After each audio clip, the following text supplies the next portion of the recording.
The man standing on that dark runway wasn't supposed to be there. He wore a gray mechanic's uniform. He carried a dented toolbox. His name wasn't in any file the criminals had studied, any security briefing their inside source had leaked, or any list of threats they thought to prepare for.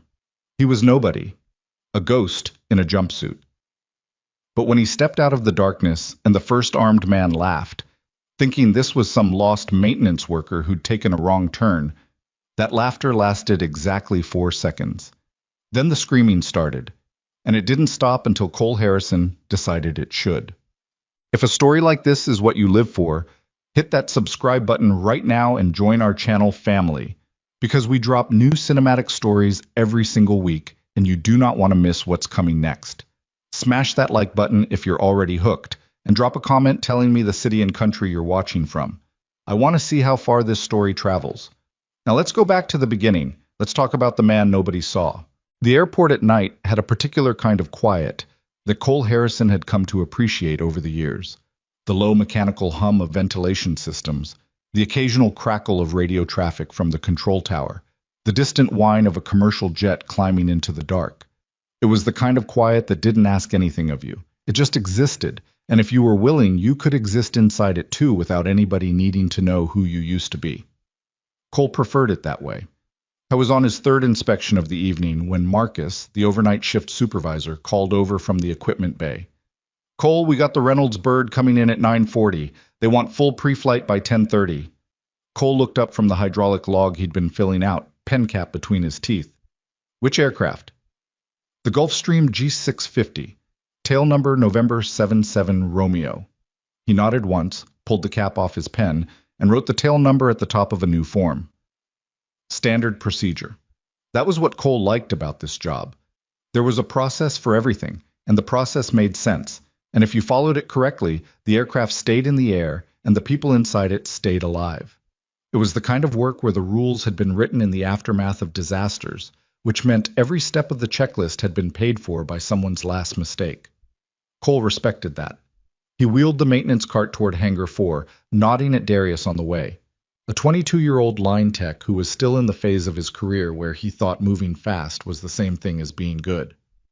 "Reynolds jet?" Darius asked. "Yep." "You know who that is, right? Sophia Reynolds, CEO of Novatech. Forbes listed her at like $12 billion last quarter." "I know who she is," Cole said, and kept walking. He didn't say it to be rude, he just didn't have anything to add. $12 billion didn't change the way a fuel line was routed or the load tolerance on a landing gear strut. The aircraft didn't know who owned it. Cole's job was to know the aircraft. The G650 rolled into the hangar at 9:53, 7 minutes behind schedule. The crew who climbed out were professional, efficient, politely distracted. The kind of people who worked for people with money and had learned to project competence at all times because the alternative was unemployment. Cole introduced himself, got the logbooks, and started his walk-around. He went slow. He always went slow. The fuselage looked clean, navigation lights checked out. Both engines had been serviced within the last 40 hours, records matched. He checked the leading edges, the control surfaces, moved to the belly, crouched down with his flashlight, and swept the undercarriage. That was where he found the first thing. It was small. Attached to the outer housing of the avionics bay access panel. A secondary panel, not the primary, the kind of thing that wouldn't be part of a standard pre-flight unless you were thorough. Cole was always thorough. He turned the flashlight beam at an angle, crouched lower, and looked at the device without touching it. It was a wireless transmitter. Amateur design, but functional. The kind of thing that could piggyback on the aircraft's onboard communication systems and allow someone on the ground, or somewhere else, to listen to encrypted avionics data, or possibly do something more sophisticated than just listen. Cole straightened up. He walked back to the maintenance cart, set his flashlight down, and picked up his radio. "Marcus." "Yeah." "Who's the crew chief on the Reynolds flight?" A pause. "That'd be Harmon. Captain Harmon." "What, yeah? I need to talk to him." Captain Dale Harmon was a man in his mid-50s with a graying mustache and the kind of practiced calm that came from 28 years of commercial and private aviation. He met Cole near the nose of the aircraft with the expression of a man who had learned to wait before reacting. Cole showed him the access panel, explained what he'd found. Harmon looked at it for a long moment. Then he looked at Cole. You're saying someone tampered with the avionics bay. I'm saying there's a device attached to the secondary access panel that shouldn't be there. I don't know when it was placed. I don't know by who, but it's not standard equipment and it's not listed in the maintenance records. Harmon rubbed the back of his neck. These panels were checked at Origin, Phoenix, this morning. I know what the log says. Harmon looked at the device again. Could be a tracker. Reynolds' security team sometimes adds independent tracking hardware for... It's not a tracker, Cole said. Trackers aren't installed on avionics housings. This is positioned to interface with the communication architecture. There was a silence between them that Cole recognized as the silence of a man trying to decide how much weight to give a maintenance tech's opinion against the paperwork that told him everything was fine. I'll mention it to the security detail when they arrive with Ms. Reynolds, Harmon finally said. Thank you for flagging it. He walked away. Cole stood there for a moment. He'd seen that walk before.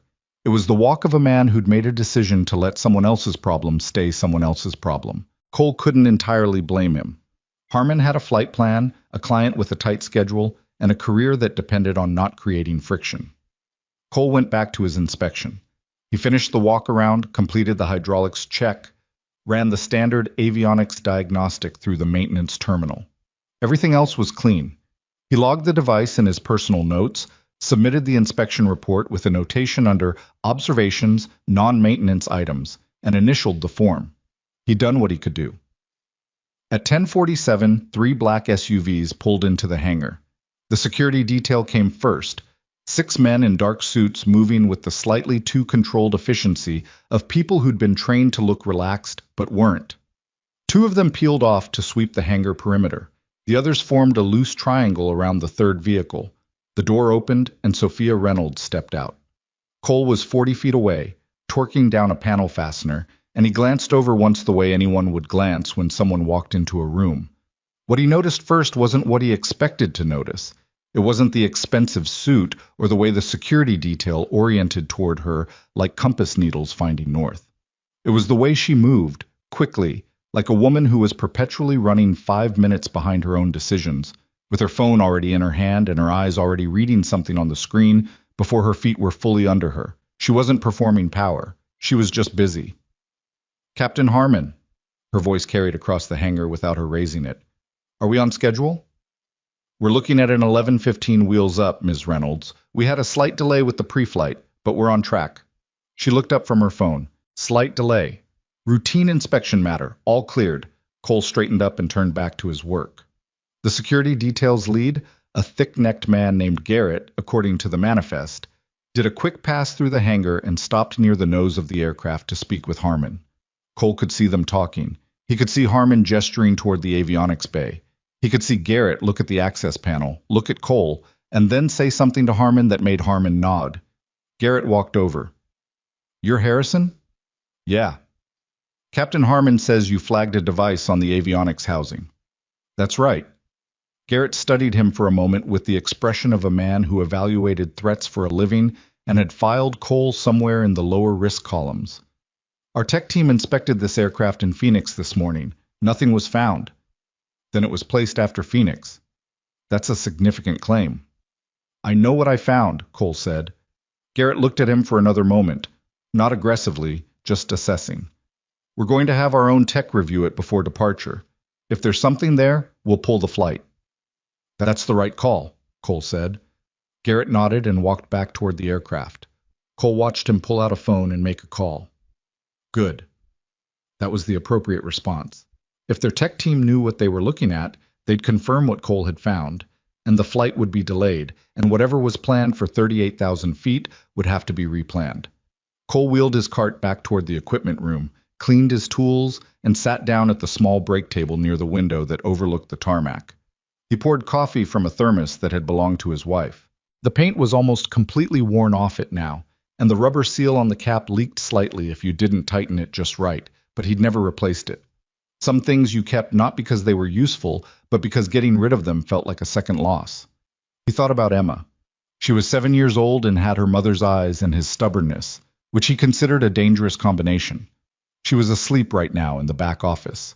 She came with him on his late shift sometimes, on school nights when he couldn't arrange sitting, curled up on the cot he'd installed next to the filing cabinet with her noise-canceling headphones on and her stuffed rabbit tucked under her arm.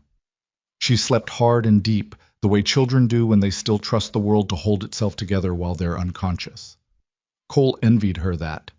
He drank his coffee. At 11:08, he watched the G650 roll out of the hangar and taxi toward the runway. The running lights blinked steadily against the dark.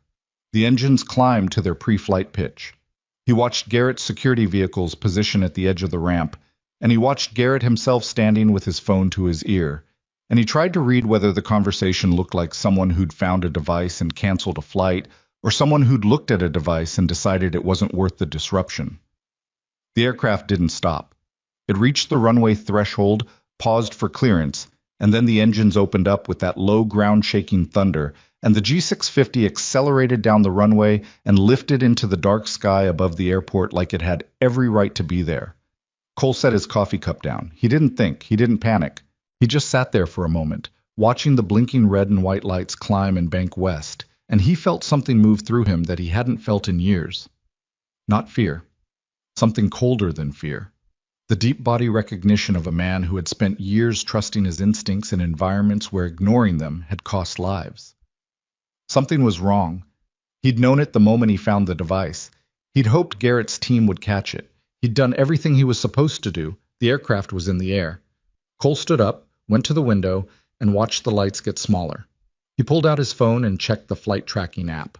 Habit, from the nights when he liked to confirm wheels up and wheels down on the jets he serviced. The G650 showed on the screen, transponder active, altitude climbing through 14,000 feet, heading west-northwest on the filed flight plan. He watched it for 8 minutes. Then the transponder blipped. The aircraft's heading changed. Not the gradual arc of a reroute, but an abrupt shift, 30 degrees south of the planned corridor. The altitude stopped climbing. The data tag on the screen showed the identifier, then hesitated, then showed it again with a small discrepancy in the reported speed. Cole stared at the screen. Someone had the aircraft, not the crew. He looked toward the back office where Emma was sleeping. He looked at the screen again. He looked at his hands. His hands were still. That was the thing about the kind of training Cole had gone through. It didn't just teach you how to do things. It taught your body a particular kind of readiness that didn't announce itself with adrenaline. When the moment arrived, real moments, the kind that mattered, his hands went still and his thinking went very clear, and the noise of everything that wasn't the problem fell away. He'd made a life out of not being that person anymore. He'd promised Emma, in the way you promise things to a 7-year-old that end up being more binding than anything you sign in a courtroom, that he was just her dad now. Just a mechanic, a man with a thermos and a toolbox and weekend pancakes. He'd meant it. He still meant it. He walked to the equipment locker at the back of the maintenance bay, the one he'd brought from his last apartment and never opened at work. The one he'd told himself was just storage, but had never actually used for storage. He keyed the combination, a number he'd never written down because it wasn't a number you forgot, and pulled the door open. The bag inside was old canvas, military grade, compression rolled to take up minimum space. He hadn't opened it in 4 years. He opened it now. Then he went to find Marcus, and he said the thing he'd hoped he'd never have to say to another person in his working life. I need you to watch Emma until I get back. Don't tell her anything. If she wakes up, tell her I'm finishing an inspection. Marcus looked at him for a long moment. Something in Cole's face must have said enough, because Marcus, who was 53 years old and had seen a lot of things in a lot of airports, and had a pretty good sense of when a man was asking a simple favor, and when he was asking something else entirely, just nodded. You good? Marcus asked. Not really, Cole said honestly, but I'm going. He walked out of the hangar and into the dark.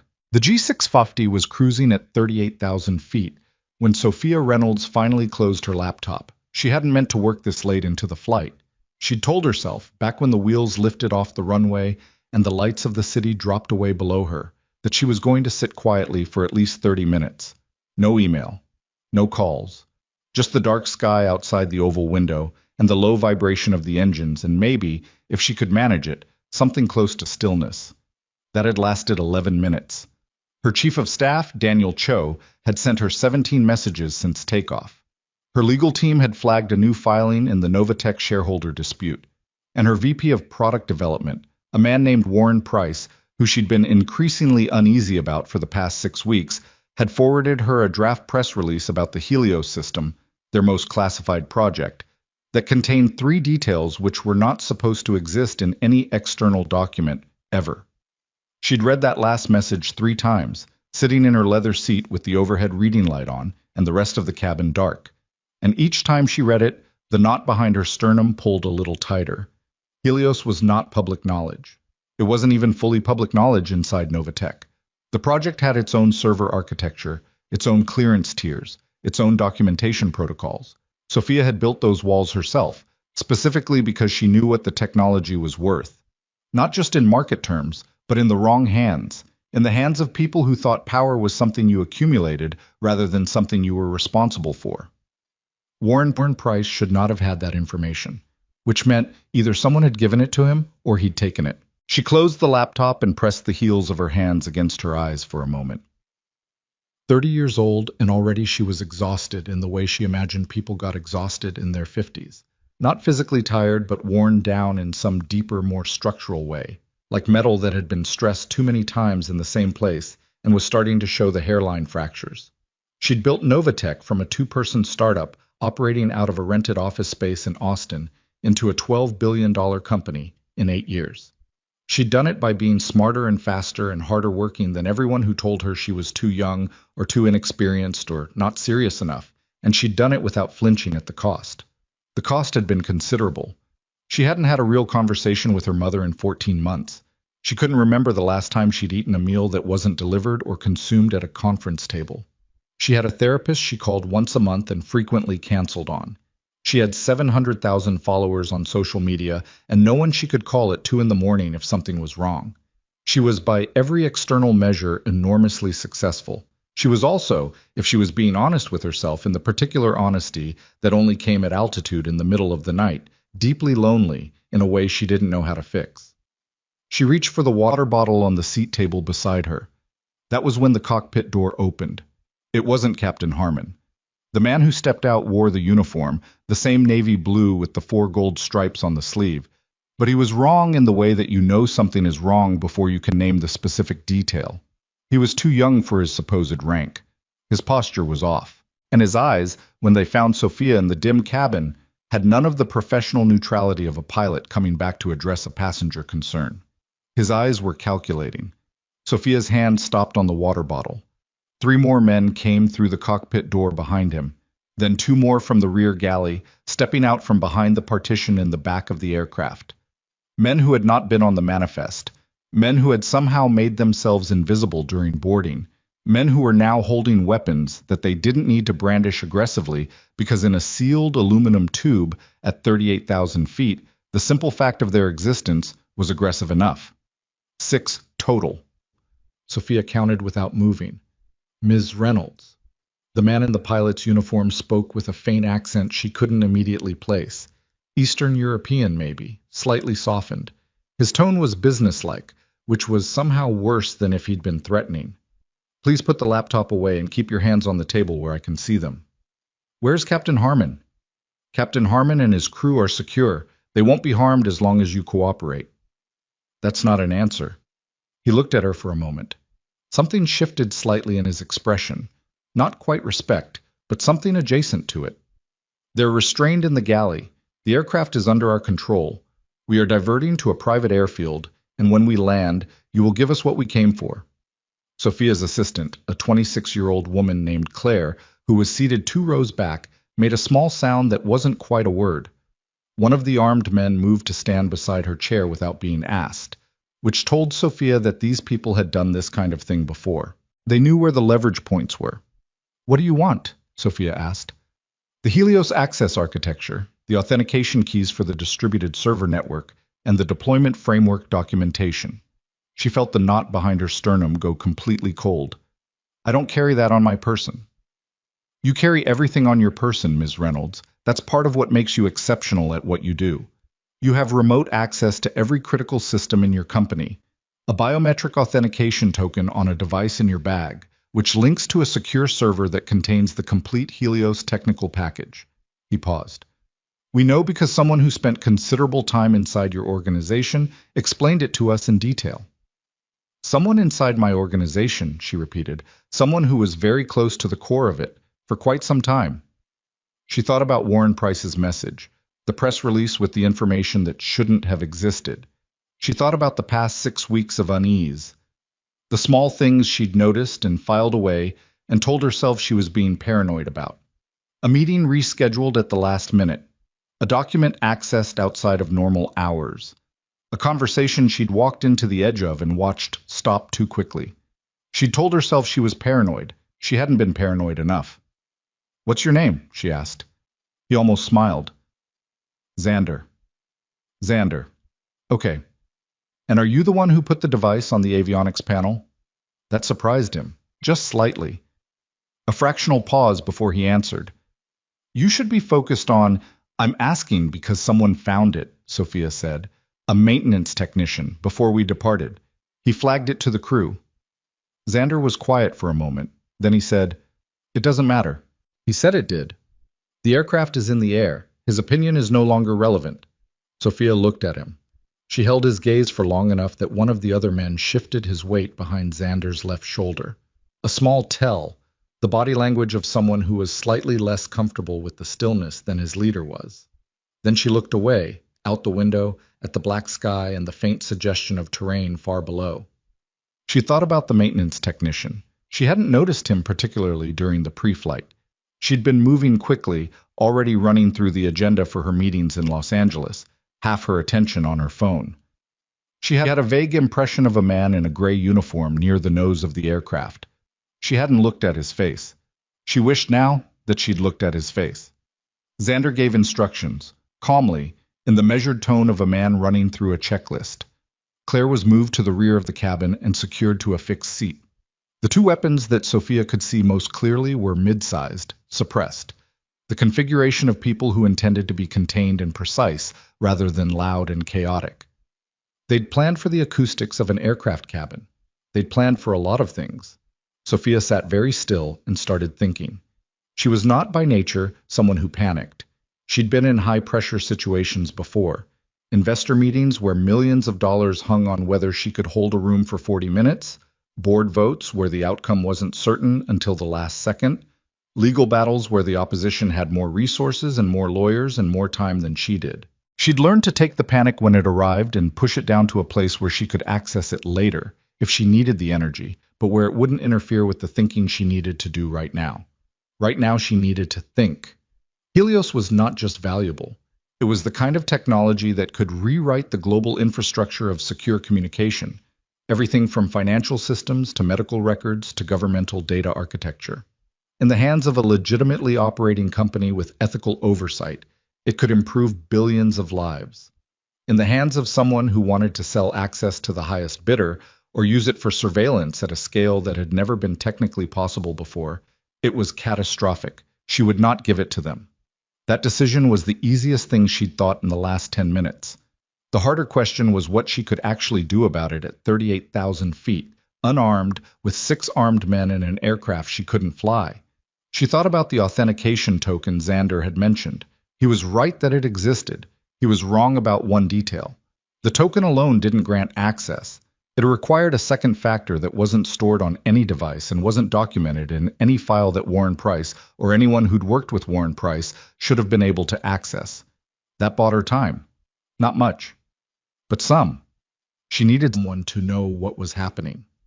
The aircraft's entertainment system was still running. She could see the small screen in the seat back in front of her showing the flight path display. The little airplane icon moving slowly along its current heading, which was now clearly diverging from the filed route. She knew, because she'd spent enough time on private aircraft to understand how they worked, that the communication systems had been compromised. That was what the device on the avionics panel had been for. Whoever was on the ground coordinating this wouldn't want an active transponder broadcasting an emergency squawk or a radio call going out on guard frequency. But she also knew that a G650 with an altered flight path, a disabled or irregular transponder signal, and no radio communication with air traffic control would be noticed.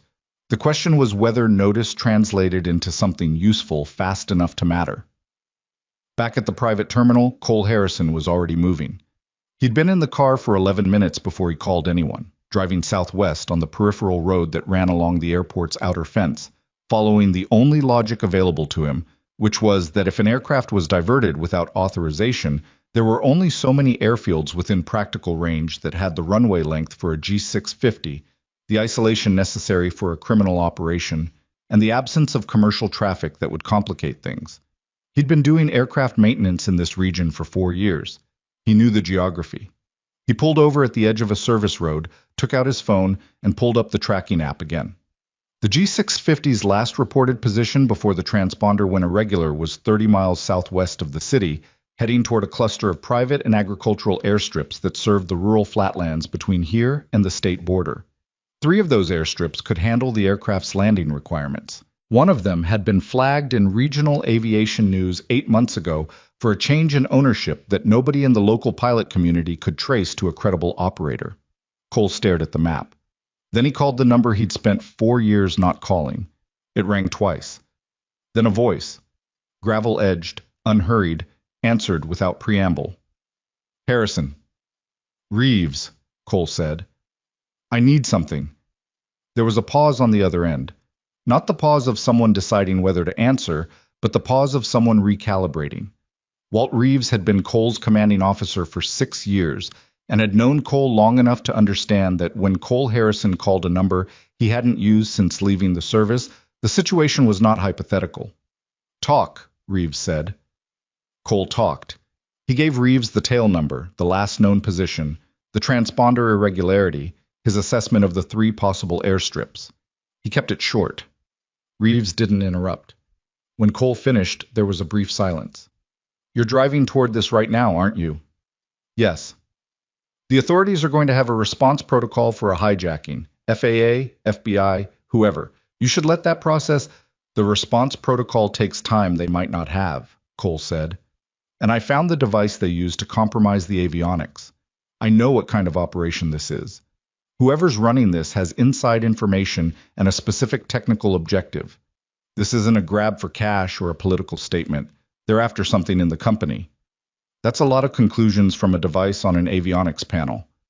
"I've been wrong before," Cole said. "I'm not wrong about this." Another silence. Then Reeves said, "Airstrip's probably Delmar County private. It fits your criteria, and the ownership change matches a shell company pattern. I've seen you used in 3 other operations in the past 2 years. I'll make some calls. I can get eyes on it within 40 minutes, but I can't get bodies there fast." "I know." "Cole." "Yeah."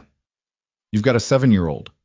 "I know," Cole said again, and the 2 words carried the full weight of what he was doing and why it didn't change anything. He'd left Emma with Marcus. He'd looked at her sleeping face through the office window before he walked out. The rabbit under her arm, the small pile of her breath steaming faintly in the cool air from the vent. The absolute peace of her, 7 years old and untouched by the knowledge that the world had edges, where it got dark, and men did things to other people that they hadn't been asked permission for. He'd looked at her. Then he'd walked out to the parking lot and gotten in his car. "Call me when you're in position," Reeves said. "And don't do anything before I can get eyes on the situation." Cole said he wouldn't. He meant to keep that promise. He drove for 22 minutes on roads that got narrower and less maintained the farther he went from the city, the headlights cutting across flat agricultural land, the occasional water tower or grain elevator rising out of the dark. He drove with the tracking app running on the seat beside him, watching the G650's last known position blink steadily in the southwestern quadrant of the display. He didn't think about Sophia Reynolds specifically. He thought about the device on the avionics panel, its design, its placement, the precision of it. Whoever had installed it knew the aircraft's architecture. That wasn't random criminal knowledge. That required either access to the maintenance documentation or someone with significant technical training. The operation on the aircraft itself, 6 men, uniformed, pre-positioned, required a level of coordination and inside information that took months to build. This wasn't improvised. This had been constructed, which meant the people in that aircraft were professionals, and the window for interrupting what they'd built was narrow and getting narrower. He turned off the main road onto a county track and killed his headlights. The flat land opened up ahead of him, and in the distance, maybe 3 miles out, he could see the faint line of runway lighting. Not the full bright array of an operational airstrip, but a minimal configuration, The kind you used when you wanted to land without advertising your presence to anyone flying overhead. He stopped the car. He took the canvas bag from the back seat and opened it on the passenger seat. He worked in the dark by feel, the way he'd learned to work, in places where light was a liability. Everything he needed was there. Not everything he would have wanted, but enough. He'd kept the bag not because he planned to use it, but because throwing it away had always felt like a decision he wasn't ready to make. Now, sitting in an unlit car on a dirt road in the middle of flat open country, with a stolen aircraft on the ground 3 miles ahead of him, and a woman inside it who didn't know anyone was coming, he was grateful for the version of himself that had held on to things just in case. He checked everything once, methodically, without rushing. Then he got out of the car and started walking through the dark toward the airstrip. He'd been walking for maybe 6 minutes when his phone buzzed. A text from Reeves, confirmed Delmar County. FBI notified. ETA to site 5570 mins. Do not engage. Cole read it. Put the phone in his pocket. 55 to 70 minutes. He looked at the runway lights in the distance. He thought about the look on Xander's face when Sophia had mentioned the maintenance technician. Not panic, not real concern, just the small recalibration of a man who'd encountered a minor variable he hadn't anticipated and had already decided it didn't matter. The kind of man who killed people who'd seen too much, not because he enjoyed it, but because it was the efficient response to a problem, and he was, above everything else, efficient. Cole kept walking. The ground was dry, slightly uneven, old field that had been partially graded at some point and then mostly left alone. He moved carefully, staying low where the terrain gave him options, watching the tree line to his left and the flat open approach to his right. As he got closer, the configuration of the airstrip resolved out of the dark. A single runway running roughly north-south, a small operations building at the north end, 3 or 4 ground vehicles parked in a cluster near the south threshold. The G650 was on the ground, engines spooled down, cabin lights visible through the oval windows. Cole stopped at the edge of the cleared perimeter and crouched. He counted what he could see. 2 men outside near the vehicles. A third walking a loose perimeter on the western edge of the tarmac. At least 3 more presumably inside the aircraft. They weren't panicking. They were holding, waiting for something. He thought about that. What were they waiting for? If they had the aircraft and the target, why weren't they moving? Either the extraction of what they wanted, the authentication keys, whatever technical access they were after, was taking longer than expected, or they were waiting for a secondary element to arrive. A vehicle. Additional personnel. A third party who was going to receive whatever they extracted from Sophia Reynolds before anyone could trace where it went. Cole looked at the parked vehicles. 3 of them. 2 large SUVs and what looked like a panel van. He looked at the access road that led from the airstrip to the county road. It ran along the east side of the tarmac, unpaved, barely visible. Nobody was on it yet, which meant the window hadn't closed. He pulled out his phone and sent Reeves a single line, 3 outside, at least 3 inside, waiting for secondary contact. Move faster. Then he put the phone away, settled his weight, and began working his way around the perimeter toward the operations building. He moved slowly. He moved without sound. He moved with the patience of a man who understood that the difference between walking into a situation and walking through it came down entirely to preparation, positioning, and the willingness to stop and wait when waiting was the right call. Inside the aircraft, Sophia had been stalling for 40 minutes. She'd done it the only way available to her. Not dramatically, not with obvious resistance, but with the careful deployment of technical confusion. She'd made the authentication process seem more complicated than it was. She'd introduced small procedural steps that didn't actually exist and made them sound plausible. She'd asked questions, and when Xander answered, she'd followed up with more questions, not challenging him but making him explain things in ways that ate time without alarming him. It was a technique she'd developed in investor meetings, when she needed to slow down a conversation that was moving toward a conclusion she wasn't ready for. She didn't know if anyone knew what had happened to the flight. She didn't know if the maintenance technician had done anything with what he'd found on the avionics panel, or if Garrett's team had dismissed it entirely, or if it even mattered at this point. She was alone on the ground at an airstrip she didn't recognize, and the man across the table from her was running out of patience. "Ms. Reynolds," Xander said. His voice was still even, but something underneath it had gone tighter. "I've given you considerable time. I'm not going to give you more." She looked at him. The access keys. Now.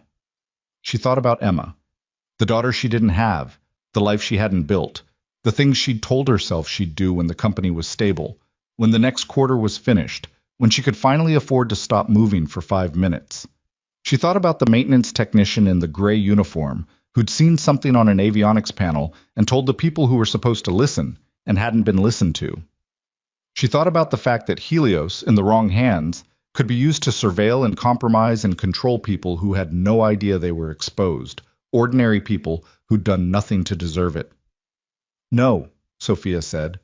Xander looked at her. I'm not giving you the keys, she said, so whatever you're going to do next, go ahead and do it, but I'm not giving you the keys. The cabin went very quiet.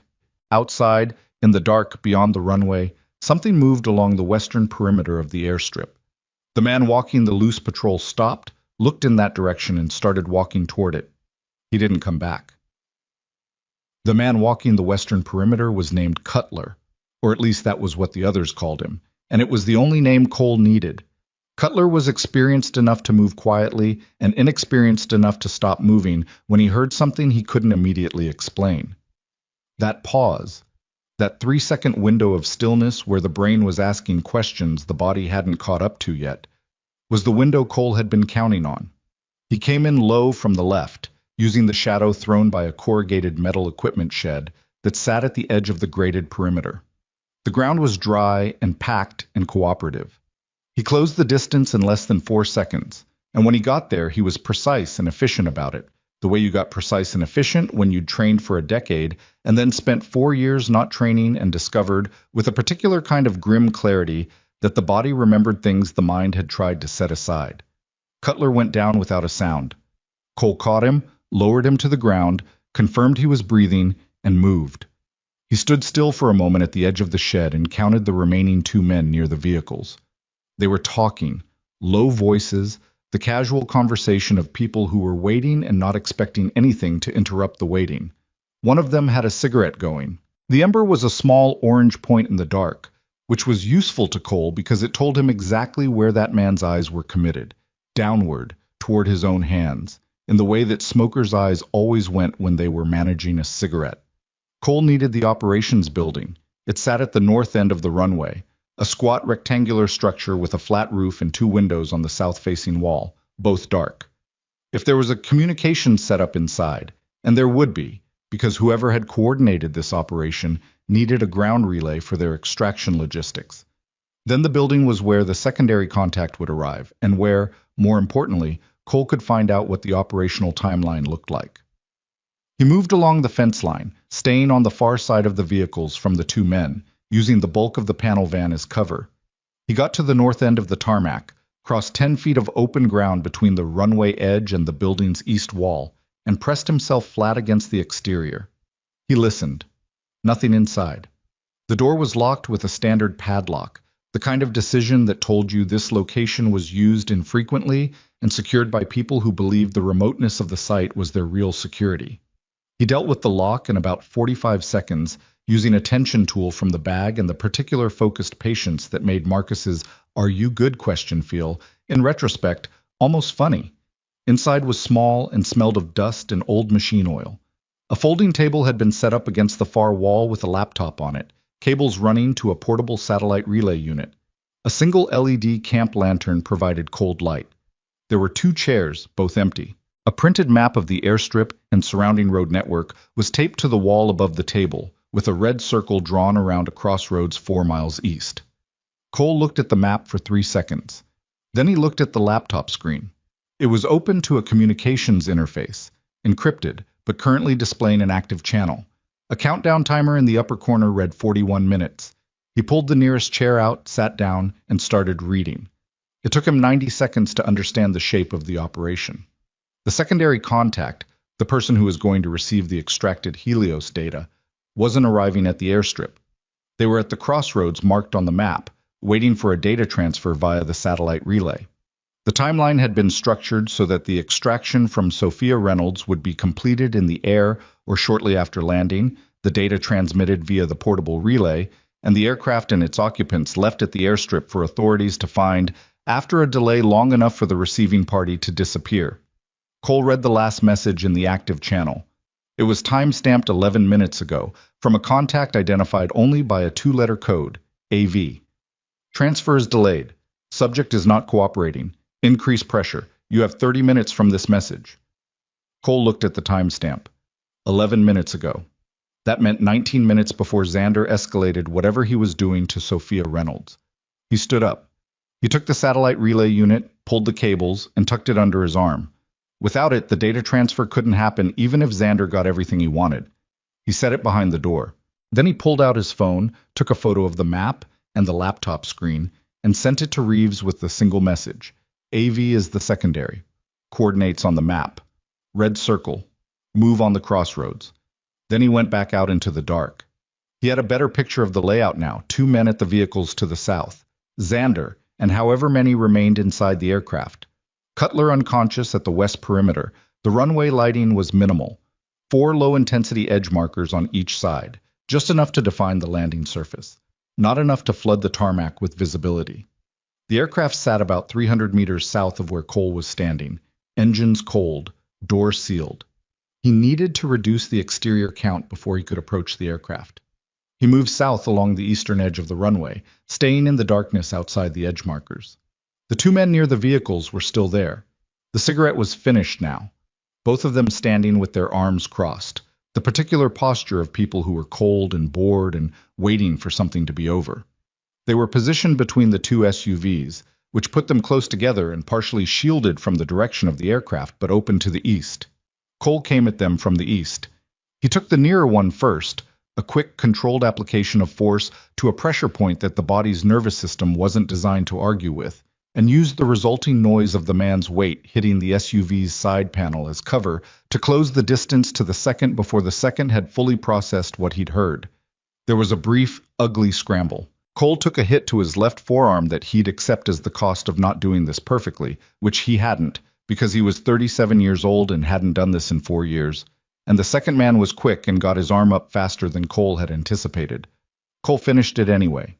He stood there for a moment, breathing through his nose, his forearm registering a dull, insistent ache that would be worse tomorrow. He checked both men. Breathing. Secured them with zip ties from the bag, looped through the SUV's door handle. Not elegant, but functional.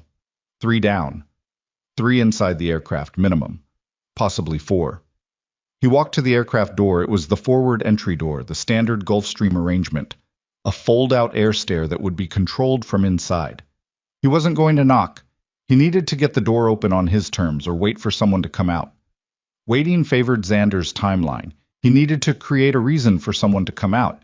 He walked back to one of the SUVs, found the keys still in the ignition, which confirmed that these people believed their perimeter was impenetrable, which was the kind of belief that made his job easier, and turned the engine on. He put the vehicle in drive, aimed it along the runway edge toward the aircraft, weighted the gas pedal with a water bottle from the back seat, and stepped out of the moving vehicle. The SUV moved slowly at first, engine at idle. It rolled south along the edge of the tarmac with no driver, headlights on, pace unhurried. Cole moved to the opposite side of the aircraft, the starboard side, away from where anyone looking out would be looking, and waited. It took 40 seconds. He heard voices from inside the aircraft, muffled, and then the thud of someone moving toward the forward door, and then the hiss of the door seal releasing and the air stair dropping.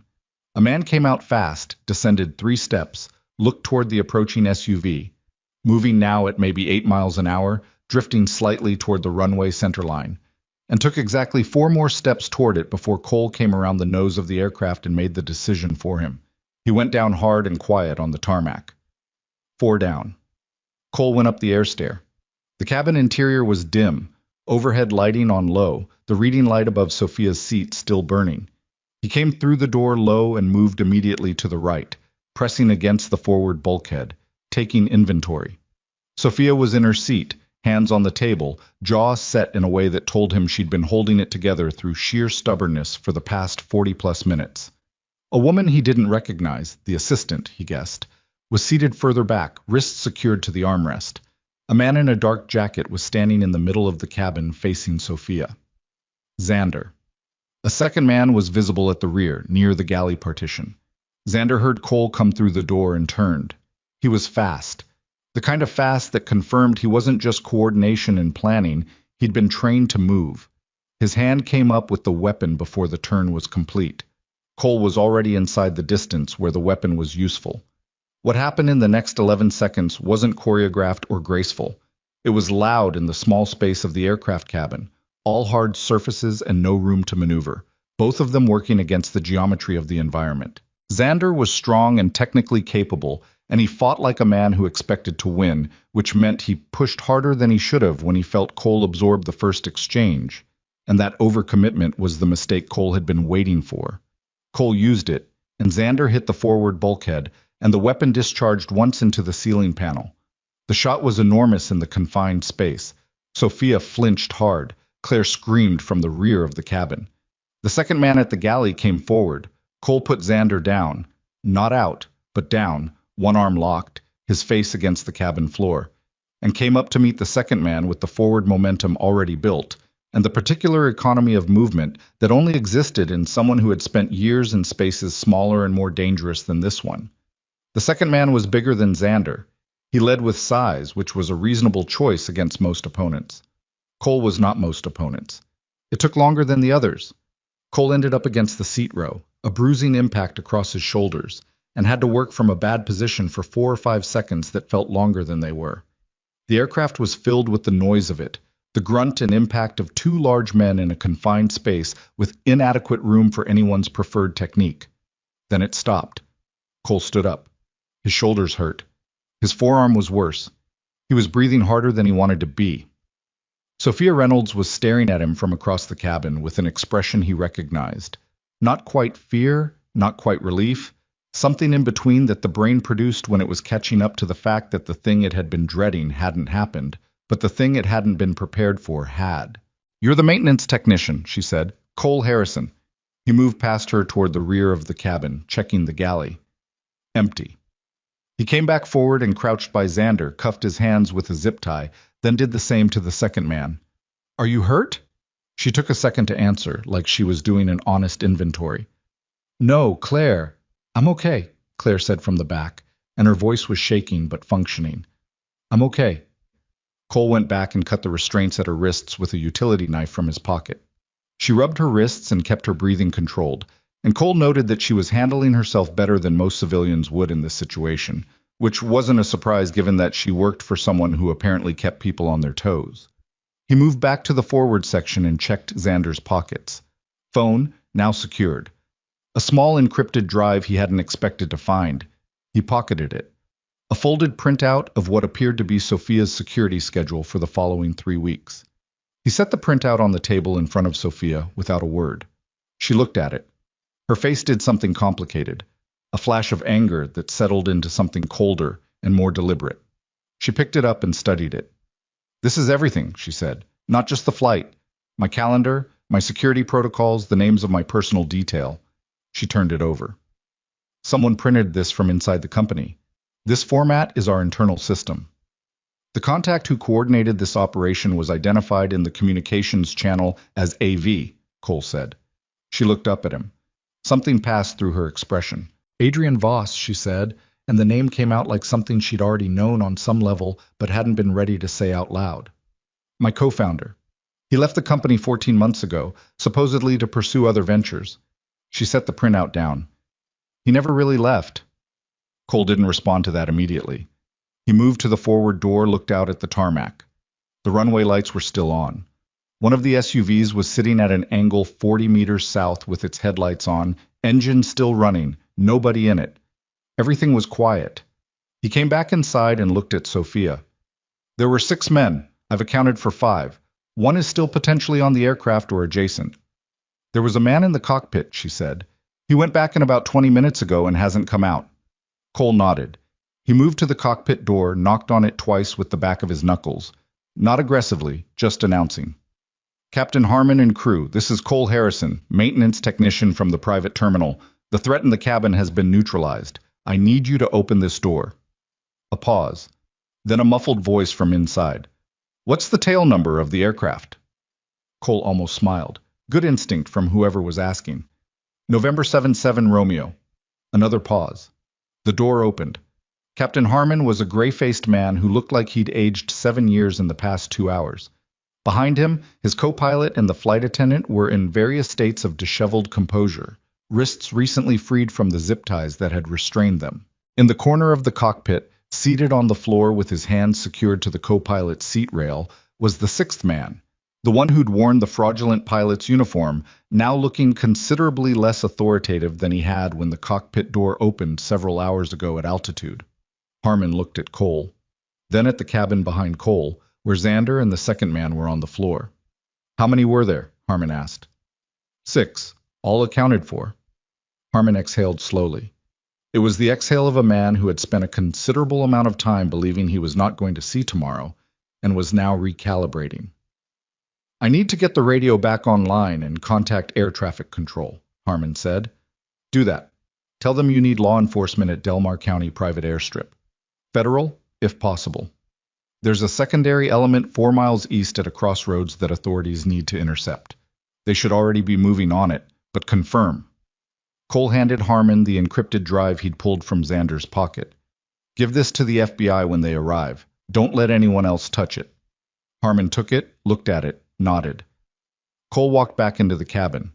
Sophia was standing. She'd moved to the window and was looking out at the dark tarmac with her arms crossed, her phone in one hand, the printed schedule in the other.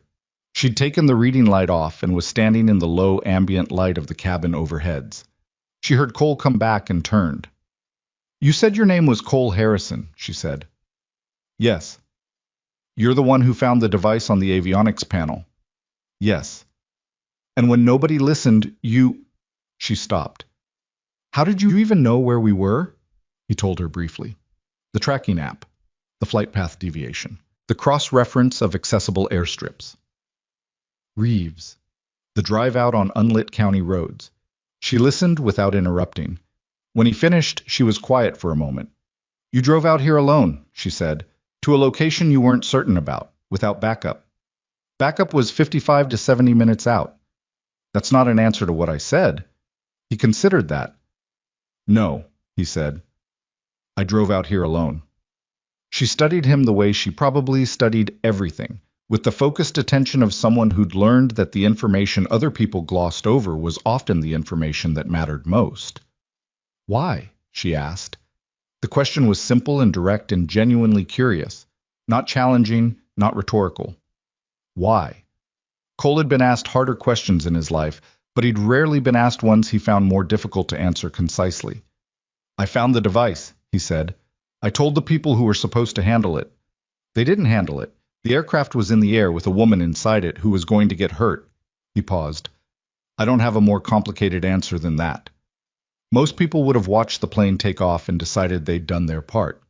"I know. You have a daughter." He looked at her, and she must have seen something shift in his expression because she said immediately, "The airport manager told me.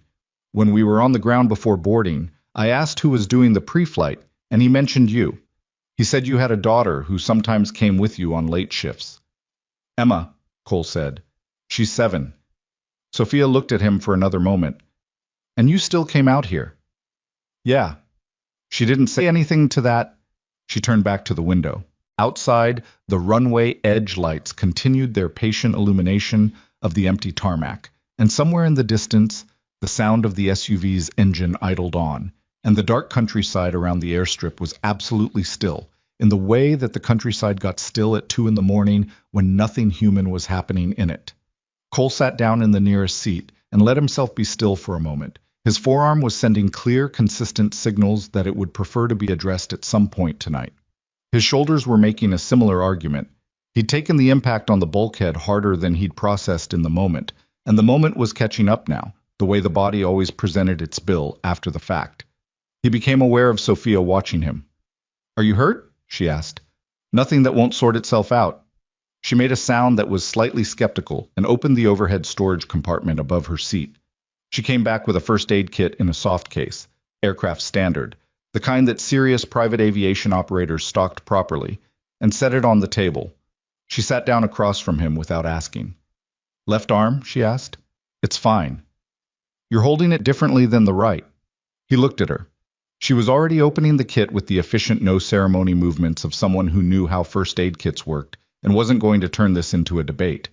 He rolled up his sleeve. The forearm had a dark contusion spreading below the elbow. Ugly colors, already well developed, the full impact of the second man's defensive block having had enough time to make its statement under the skin. Sophia looked at it without making a face.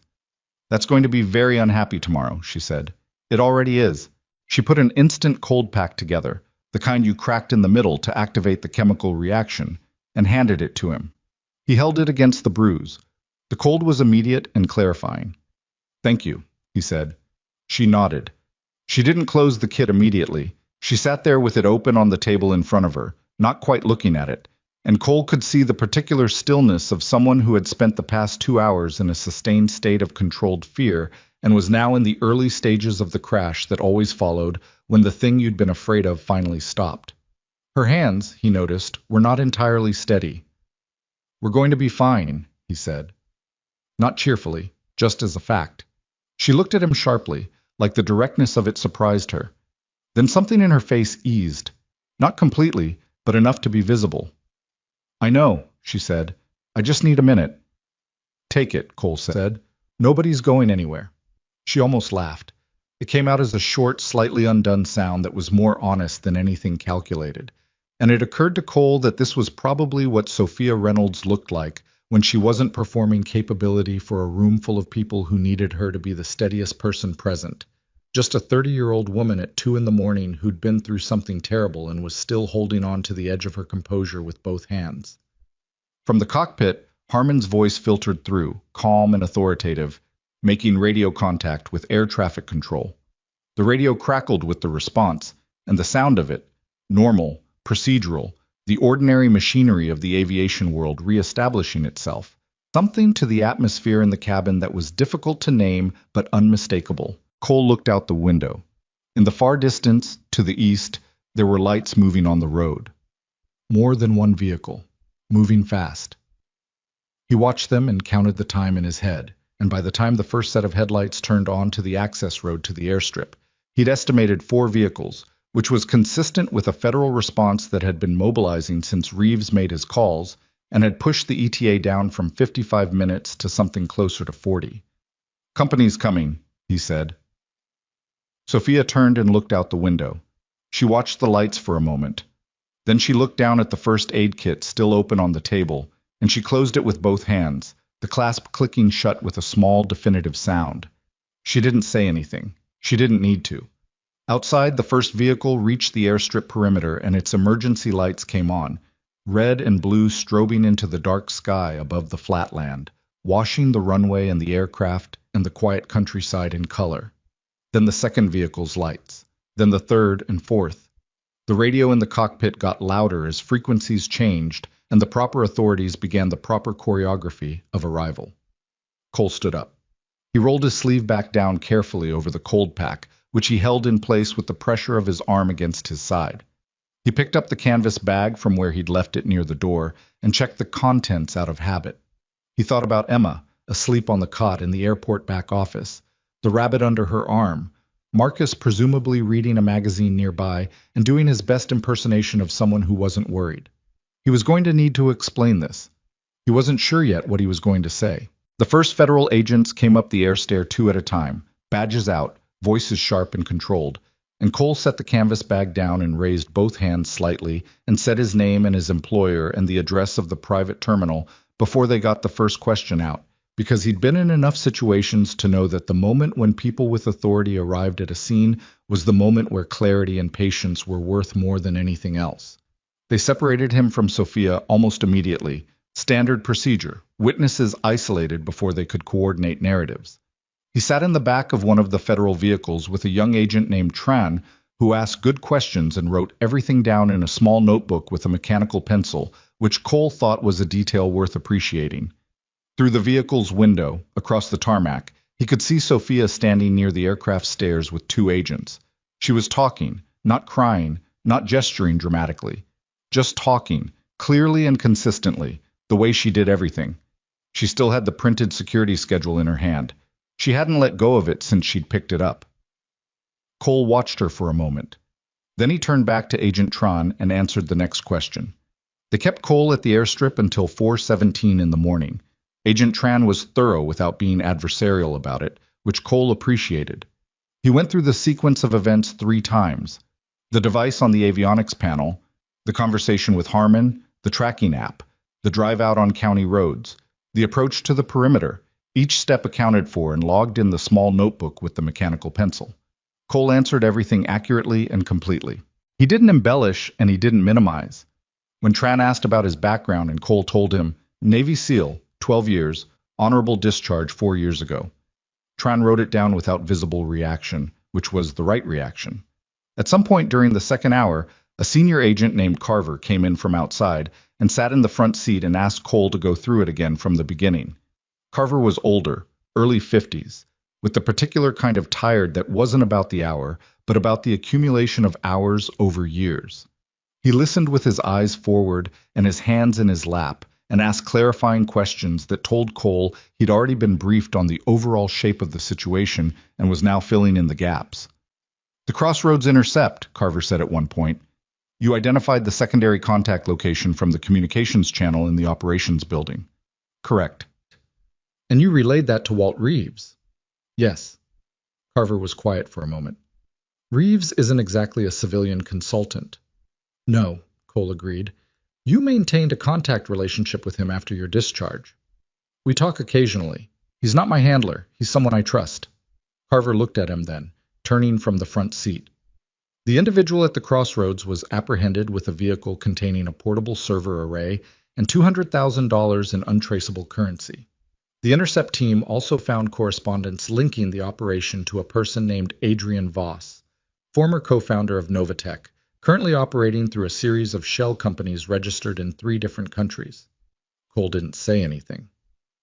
Ms. Reynolds named him within the first 5 minutes of her debrief, Carver continued. Said she had suspected irregularities in her organization for weeks, but hadn't been able to confirm the source. He paused. The encrypted drive you recovered from the man called Xander contained what appears to be a partial extraction of Novatech's Helios architecture documentation. Partial, because Ms. Reynolds didn't give them the authentication keys. She told me she wouldn't. She told you that while she was still on the aircraft during an active hostage situation. Yes. Carver turned back to the front. He was quiet for a moment.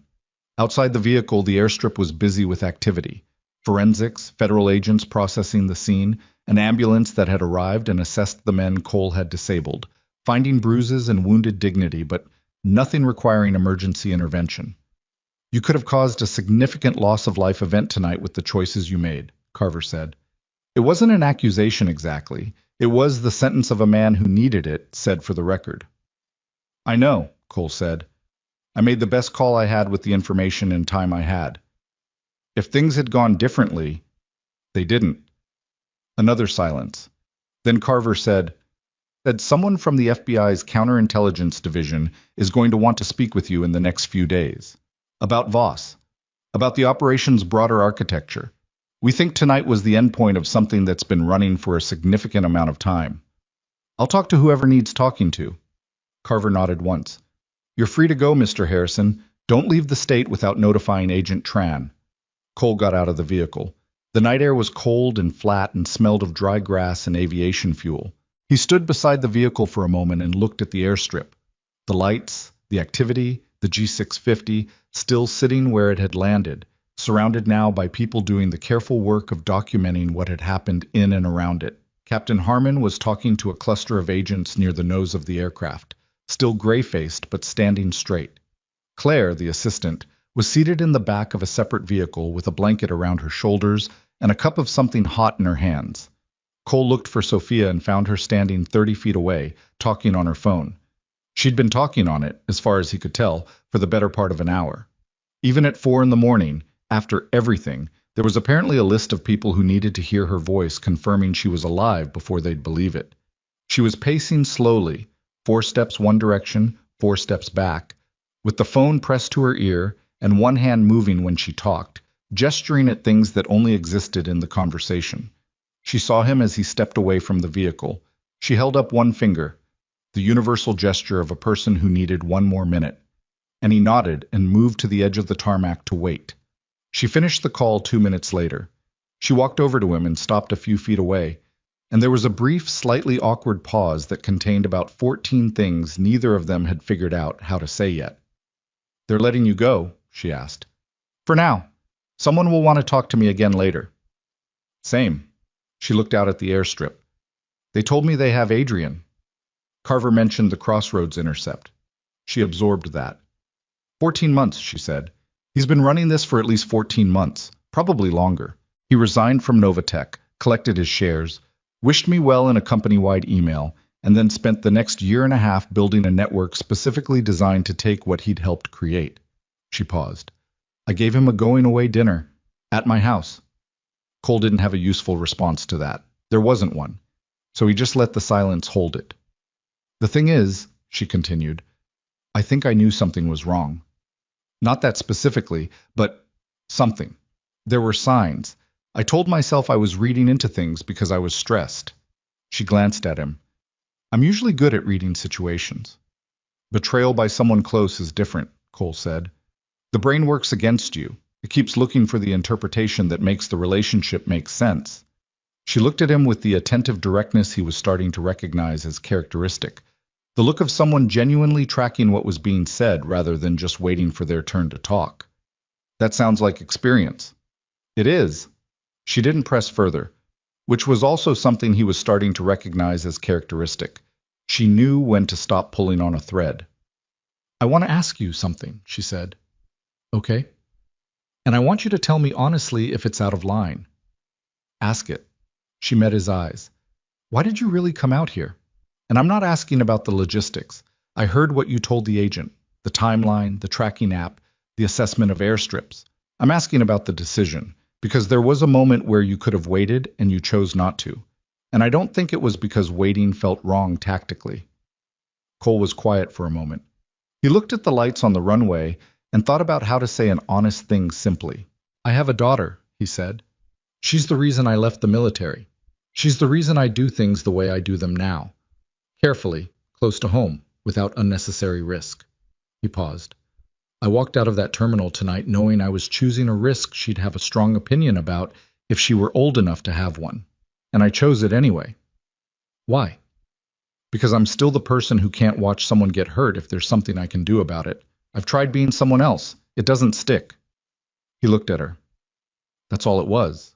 Not heroism, not tactics, just the fact that I found the device and nobody listened, and the aircraft was in the air, and I couldn't go back to the break room and drink my coffee and wait for it to resolve. Sophia looked at him for a long moment. In the strobing light from the emergency vehicles, her face was unreadable in the way faces sometimes became when the person behind them was processing something that didn't have a quick output. "Thank you," she said. It came out plainly, without performance, not the pressed emotional gratitude people deployed when they were aware of being watched, but the flat, direct version that came when you meant it too much to dress it up. Cole nodded. "You held up well in there." She made a short sound. "I didn't give them what they wanted. That's about the only thing I did right." "You stalled for 40 minutes, he said. "That's not nothing." She considered that. "I kept thinking about the maintenance technician," she said, "the one who found the device. I kept thinking someone saw this coming and tried to stop it, and maybe if I can just hold on long enough, that matters." Cole said nothing. She looked at him. "That was you." "Yeah." She looked away, back at the airstrip. Somewhere beyond the fence line a bird had started up in the darkness. Some night bird that had decided 4:30 in the morning was an appropriate time for noise. The sky above the flatland was still fully dark, but with the faintest suggestion of a gradient at the eastern edge. Not dawn yet. The memory of it. "I should call a car," she said. "The agent said they'll arrange something." "Okay." She didn't move immediately. "What happens to you now, with the job?" "I'll be back at the terminal by shift change," Cole said. "Sign some reports. Someone will have questions. Probably get a write-up for leaving during a shift without authorization." He said it without bitterness. It was just the shape of the world. Sophia stared at him. "You'll get a write-up. It's a process. The forms exist for a reason." "Cole." She said his name for the first time, and there was something slightly startled in her tone. "You just You neutralized 6 armed men and saved the aircraft and identified the person who's been running a corporate espionage operation against my company for over a year, and you're going to get a write-up. I left my shift without authorization. That's... She stopped. She laughed. A short, genuine, slightly helpless sound that was completely different from the controlled professional laugh he imagined she deployed at corporate functions. That is the most insane thing I've heard tonight, and tonight has had stiff competition. Cole almost smiled. The forms exist for a reason, he said again. She shook her head slowly. I'm going to call the terminal manager. You don't need to do that. I know I don't need to. I'm going to anyway. She looked at him steadily. Is there anything you do need? Right now? Tonight? He thought about it honestly. Away back to the terminal. My car's parked on a county road about 3 miles from here. She flagged down Agent Tran and spoke to him briefly, and 12 minutes later Cole was in the back of a federal vehicle, heading east on the county road toward his car, with Tran in the front making conversation about nothing significant in the particular companionable way that some people had after long nights and resolved situations. Cole sat in the back and watched the flat land go by and thought about Emma. He got back to the terminal at 5:41. The pre-dawn was coming in properly now, the sky going from black to deep blue-gray above the runway lights. He parked his car and went inside through the maintenance bay entrance, and Marcus was at the break table with a paper coffee cup and a magazine he'd clearly been staring at without reading for the past several hours. Marcus looked up when Cole came in. He looked at Cole's face, then at his arm, then back at his face. You okay? Marcus asked. Yeah. Emma's still out. Didn't wake up once. Good. Marcus waited. Cole poured himself a cup of coffee from the communal pot, which was old and over-extracted and tasted like the bottom of someone's good intentions, and sat down across from Marcus. Thank you, Cole said. For staying. Marcus nodded. There was a pause. You going to tell me what happened? Eventually. Cole drank the coffee. Not tonight. Marcus accepted this with the equanimity of a man who'd worked night shifts for 25 years and understood that not tonight was a complete sentence. Cole finished the coffee. He walked to the back office and stood in the doorway and looked at Emma. She was exactly as he'd left her, curled on her side on the cot, rabbit under one arm, headphones pushed up onto her forehead where they'd migrated during the night. Her breathing was steady and slow. She was in the middle of a dream, probably, or that deep place between dreams where the brain ran its maintenance processes in the dark. Cole stood there for a while. He thought about Sophia's question on the tarmac. Why, really, had he come out there? And he thought about the answer he'd given, which was true as far as it went. But standing here now, watching Emma breathe, he understood the fuller version of the truth in a way that was hard to put into language. He'd come out there because he couldn't not. Because the person he'd been, and the person he was now, and the person he wanted Emma to see when she looked at him, were all, at their center, made of the same thing. He'd walked away from the military to be her father. He'd taken a quiet job and built a quiet life specifically around her, and none of that had changed anything fundamental about what he was when something in front of him needed doing. Emma would probably call this bad news. She would also, when she was old enough to understand it fully, probably disagree less than she thought she would. Cole sat down on the floor of the doorway, back against the frame, and let his eyes close for a while. The weeks that followed were not quiet, though they moved through Cole's life at a manageable pace. The FBI interviews came and went, 3 of them, 2 with Carver, and 1 with a counterintelligence specialist named Delgado, who was interested in the communications channel Cole had read in the operations building, and who asked questions in a specific enough sequence to suggest she already knew most of the answers, and was confirming architecture rather than gathering new information. Cole told them everything he'd seen and done and concluded. He signed statements. He cooperated fully. The terminal manager, whose name was Jim Kowalski, did not write Cole up. This had something to do with a phone call he'd received from Sophia Reynolds at 5 in the morning, the content of which Kowalski described to Cole only as illuminating, and something to do with the subsequent attention the private terminal received from federal aviation authorities that made Kowalski very invested in having on his staff a person whose judgment the FBI appeared to trust. Cole kept his head down and did his job. He heard about Adrian Voss in pieces, from Carver's follow-up calls, from the news coverage that began appearing 10 days after the incident, when the federal charges were filed and the story became public, from a text message that Sophia sent him on a Tuesday afternoon that said simply, "They arrested him this morning, full charges. Thought you should know." He texted back, "Good." She replied, "That's it? Just good?" He considered this for a moment, then typed, "Good. And I'm glad you're okay." A pause. Then, "Me too. Can I call you sometime?" He looked at that message for longer than was probably necessary. Then he typed, "Yeah, you can call." She called 3 days later. It was late afternoon. He was finishing a logbook entry at the maintenance bay desk, and the number was one he didn't have saved yet but recognized from the text exchange. He answered. "I'm in a car between meetings," she said, "so this might be fragmented, but I wanted to—" A pause. "I've been thinking about what you said. On the tarmac. About the person you are when something needs doing." "Okay," Cole said. "I've been doing a lot of thinking, actually, since that night. About Novatech, about what I've been building, and why, and whether the why has been keeping up with the what." She paused again, and this time it didn't sound like car traffic. It sounded like someone choosing their words. "Adrian spent 14 months trying to take the company apart from the outside. And I've been trying to understand how that happened. How someone I trusted got that far, built that much, and I didn't see it. And the answer I keep coming back to is that I was so focused on building the thing that I stopped paying attention to what kind of thing I was building." Cole didn't say anything, because she was working through something and interrupting it would have been the wrong call. "Warren Price is gone," she said. "He resigned the day the story broke. 3 other executives are under internal review, and I have a company that is very successful and very profitable, and I don't know, Cole. I don't know if it's good." She said the last word in a particular way, with a weight on it that made him think it was a word she'd been circling for a while. "It does impressive things. It makes money. People whose names I don't know work 80-hour weeks to keep it growing. And somewhere in there is this technology that could actually help people in real ways, if I use it correctly. And I've spent most of my energy protecting it from the wrong people instead of figuring out how to put it in the hands of the right ones." "That's a hard thing to figure out when someone's actively trying to steal it," Cole said. "I know. I'm not saying I've done everything wrong. I'm saying I want to think harder about what right looks like." She paused. "How do you do it? The quiet version of things.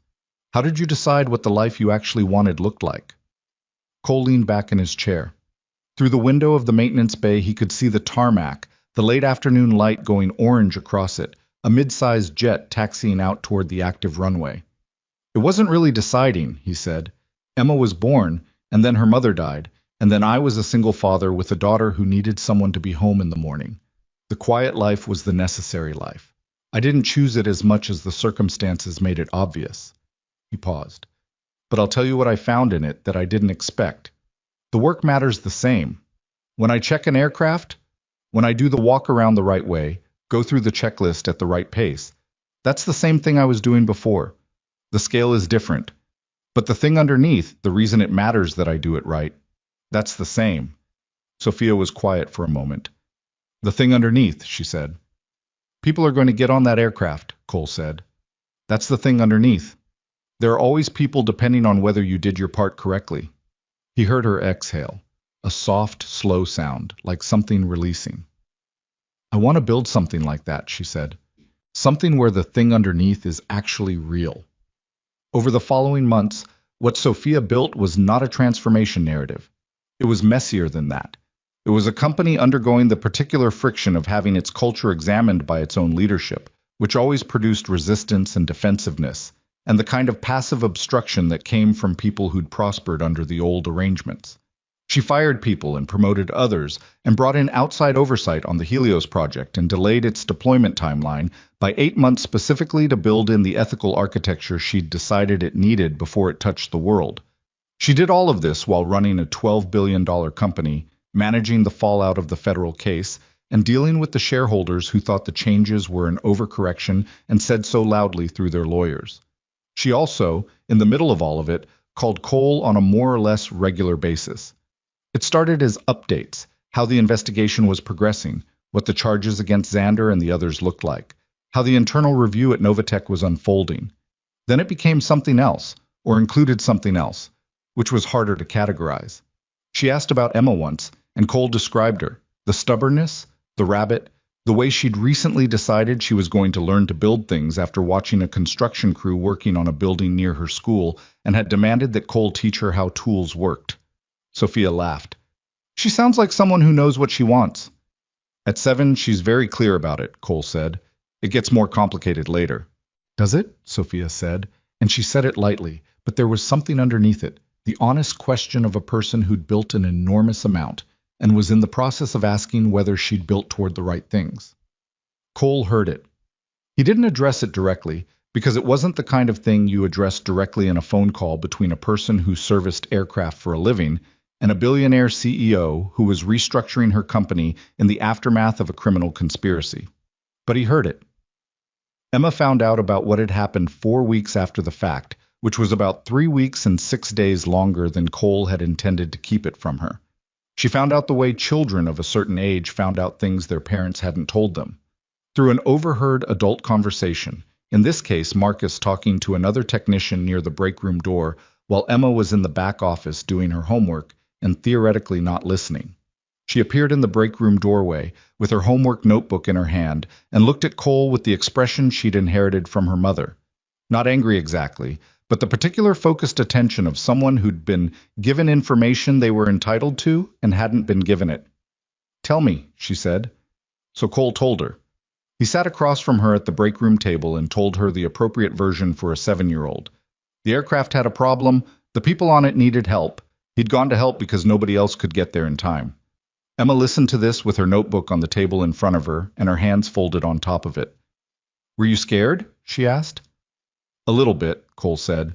"Not while it was happening. Afterward." She thought about this. Were the people on the airplane scared? The woman who was in charge was, but she didn't show it. She did what needed doing. Emma considered that too. "Like you." "Yeah, like me." Emma was quiet for a moment. "Dad," she said. "Yeah. I don't want you to do that again." "I know. But I understand why you did." Cole looked at his daughter, 7 years old, with her mother's eyes and both their stubbornness and a sense of right and wrong that already ran deeper than most adults he'd met. He didn't know what to do with how much he loved her, except to sit across the table from her and be present for this exact conversation, at this exact table, in this exact life he'd chosen. "Thank you," he said, "for understanding." She unfolded her hands and went back to her homework. It was Sophia who called the following week and asked, almost carefully, if Emma might want to come with Cole to a meeting Sophia was having at Novatech's offices. Not a work meeting, but a walkthrough she was doing with a small group of children from a local school program, showing them the engineering and design floors, making the technology visible and real for kids who might not otherwise see it as something available to them. There was a hands-on build section. There were people who built actual things and would explain how. Cole relayed this to Emma, framing it neutrally. Emma looked at him. "The woman from the airplane?" "Yes." "She wants to meet me." "She thought you might find the engineering part interesting, given your current interests." Emma turned this over with the serious deliberation she applied to important decisions. "Okay," she said finally, "but I have questions for her." "What kind of questions?" "About how she built her company." Emma picked up her pencil. "And about whether she was actually scared on the airplane." Cole looked at her for a moment. "I think she'll answer both of those honestly." "Good," Emma said, "because I can tell when people aren't being honest." Cole said nothing. He thought about Sophia on the tarmac at 4 in the morning, with her hands not entirely steady, and her composure held together by the same stuff that composure was always held together by. Not the absence of fear, but the decision to keep going despite it. He thought about what Emma would make of her. He thought they were probably going to get along. The Novatech building was not what Emma had expected. She'd expected something that looked like the future. All glass and chrome and people walking around with tablets and serious expressions, which was how technology companies appeared in the movies she occasionally watched on Cole's laptop when he let her stay up past 9 on Friday nights.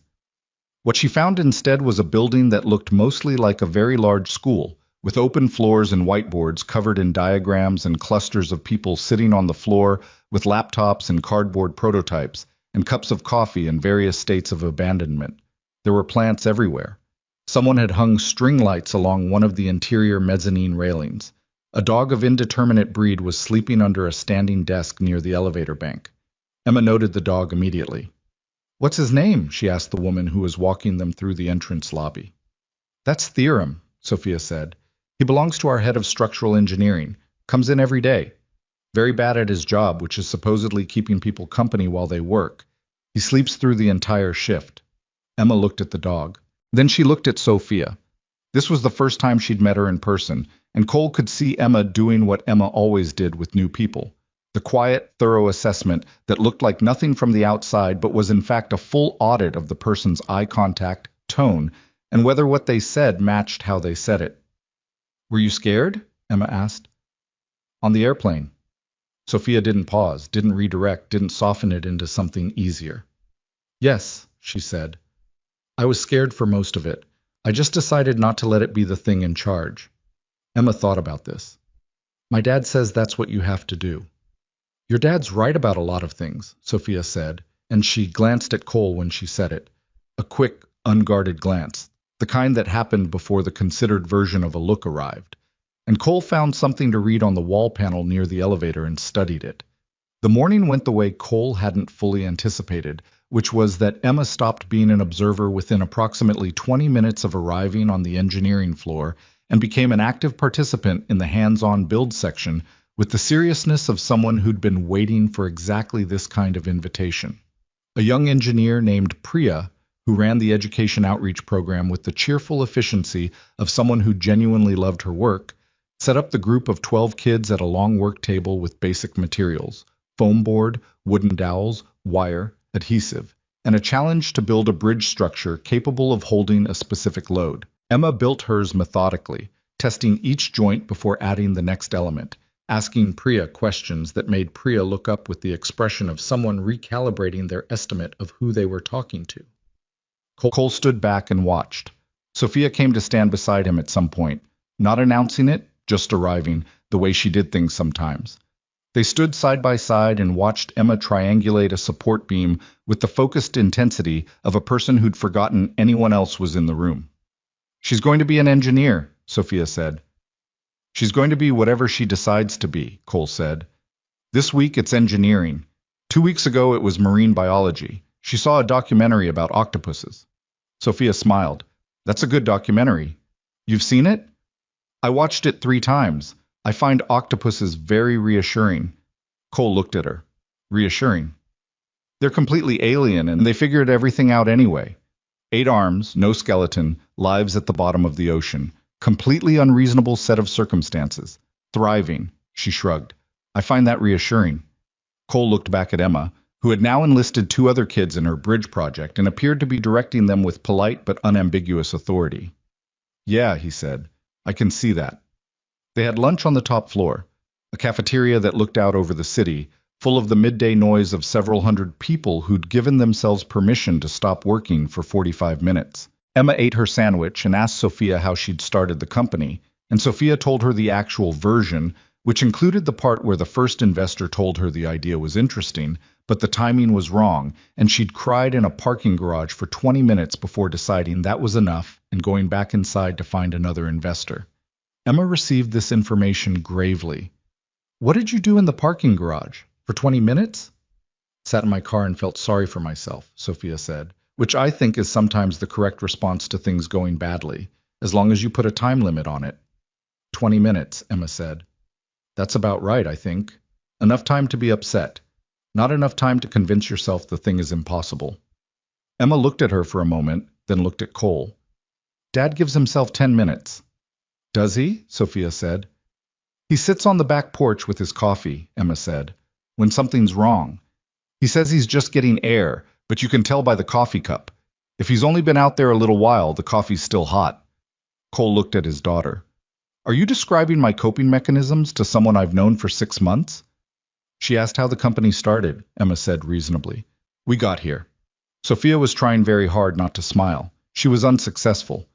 Cole drank his water and looked at the city outside the window and decided this was fine.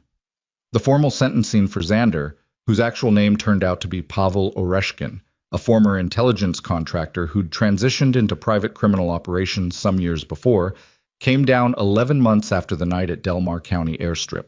18 years, federal charges, conspiracy and air piracy, and a roster of connected offenses that Carver ran through for Cole in a phone call that lasted 7 minutes. The other 5 received sentences ranging from 6 to 14 years depending on their level of direct participation. Adrian Voss was a separate and more complicated matter. He'd been extradited from the jurisdiction where he'd been attempting to relocate after the Crossroads intercept, a process that took 7 months and 3 sets of attorneys and generated a significant amount of news coverage that Sophia navigated with the controlled composure of someone who'd had practice at standing in front of cameras and making difficult things sound manageable. The charges against him were extensive: corporate espionage, conspiracy, wire fraud, a particular federal statute that dealt with the theft of proprietary technology with national security implications. The trial was scheduled to begin 14 months from now. Sophia called Cole the evening after Voss's extradition was confirmed. "It's done," she said. "He's in custody here." "How are you feeling?" A pause. Not a calculating pause. Just an honest one. The pause of someone taking an inventory before answering. "Strange," she said. "I thought I'd feel more, resolved or something, but mostly I just feel tired and a little sad, I think." "Sad about what?" "About the fact that the version of him I thought I knew probably didn't exist," she said. "I keep trying to separate the actual person from the one I built in my head over years of working together, and I can't find the seam. I don't know which memories are real and which ones I was just projecting." Cole thought about this. "Probably some of both," he said. "People are rarely entirely one thing. He could have been the person you worked well with and also capable of what he did. Those things don't cancel each other out. They just both exist." "That's not comforting." "No," he said. "I know." She was quiet for a moment. "Do you ever feel that way about people you served with, the ones who turned out wrong?" Cole had thought about this question before, not in the abstract, but in the specific, from specific faces and situations he'd encountered over 12 years in environments where people's characters got pressure tested in ways that revealed things they probably hadn't known about themselves. "Yes," he said. "It doesn't get easier to make sense of. You just get better at carrying it without letting it change how you see everyone else." She didn't say anything for a while. The line was quiet in the way of someone sitting with something they'd needed to hear. "Cole," she said eventually.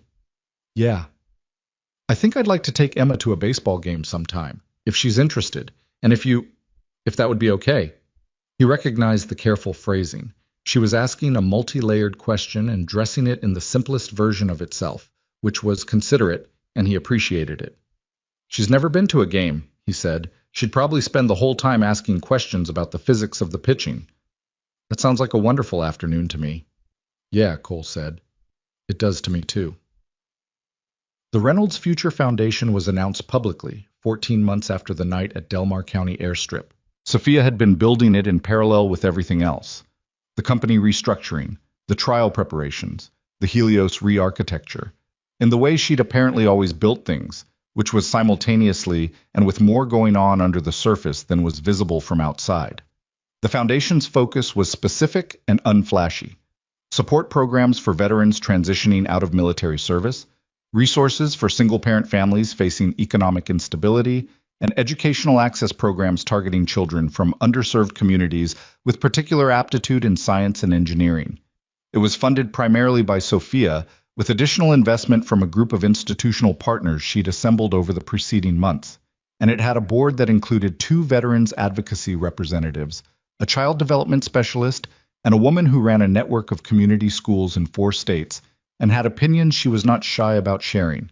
Cole found out about the veterans component 3 weeks before the public announcement, when Sophia mentioned it on the phone and said, as though it were incidental, that she'd been in contact with Walt Reeves about a consulting arrangement, building out a resource navigation system for veterans who were falling through the gaps in existing support structures, because the gaps were significant and Reeves knew where they were.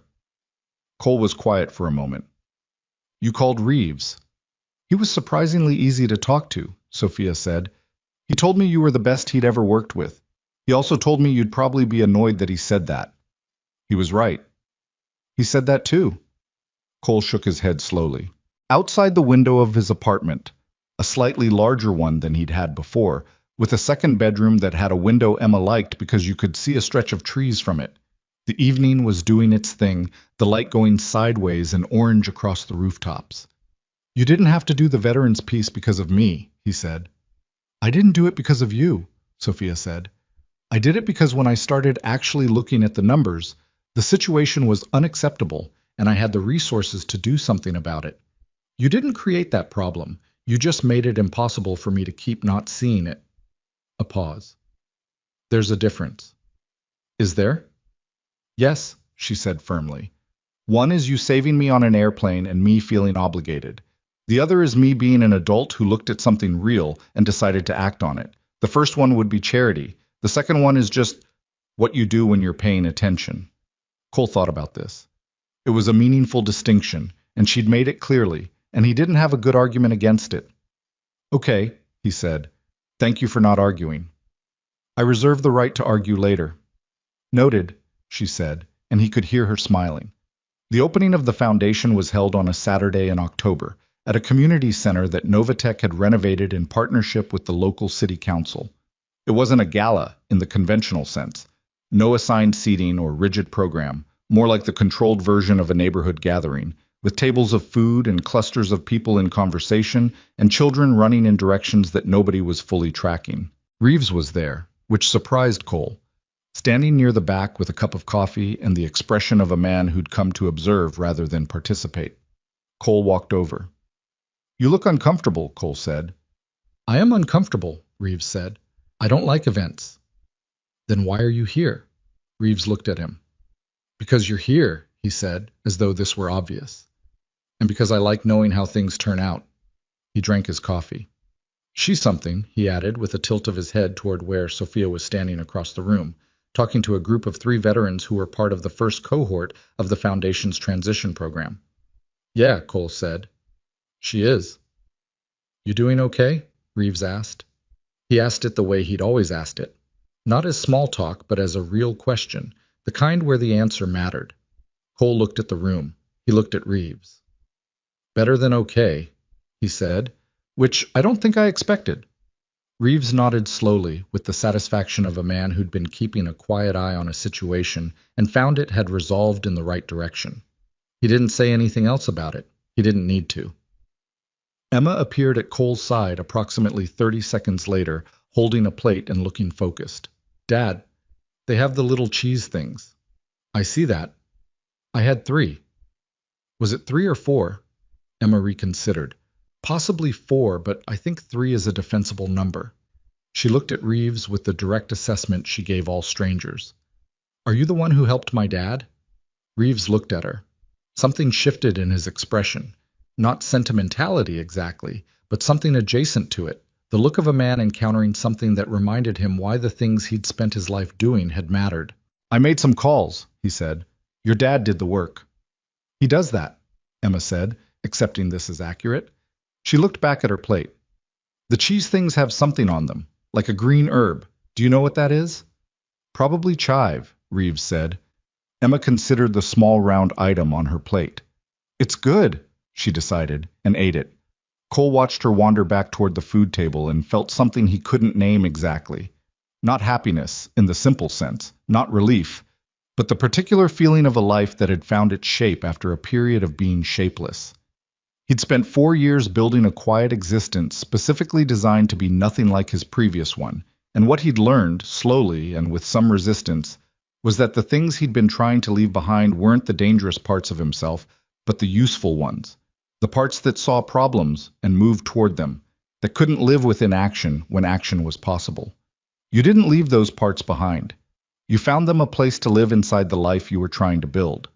Sophia found him near the back of the room 20 minutes later, in the way she found him at most gatherings, by not making a production of it, just appearing next to him with her own plate and standing beside him looking at the room. "How's it going?" he asked. "I've talked to 60 people in 3 hours and my face hurts from smiling, and I am genuinely happy," she said, which is an unusual combination. "You could stop smiling." "I've tried. It keeps coming back." She looked at him sideways. "Emma told me she wants to come back to the engineering floor. Priya apparently texted her. They exchanged numbers?" Priya said Emma asked 3 questions she'd never been asked by a 7-year-old and wanted to send her some resources. Sophia ate something from her plate. I think you're going to have a structural engineer on your hands. This week, Cole said. We'll see about next week. Sophia smiled. Then she was quiet for a moment, the specific quiet of someone who'd decided to say something and was choosing the approach. Can I tell you something honestly? Always. She turned slightly toward him. 6 months ago, I wouldn't have been in this room, she said. I would have written a check and sent a representative and made sure it was photographed correctly and moved on. That was how I handled things I cared about. From a distance, efficiently, with good intentions that didn't require me to actually show up. Cole looked at her. I didn't know how to show up, she said. I thought showing up was a liability. You put yourself somewhere and things get complicated and you can't manage the outcome the same way. She glanced at the room. The veterans in conversation, the kids chasing each other around a table, Emma back at the cheese things. It does get complicated. You were right about that. I didn't say it gets complicated.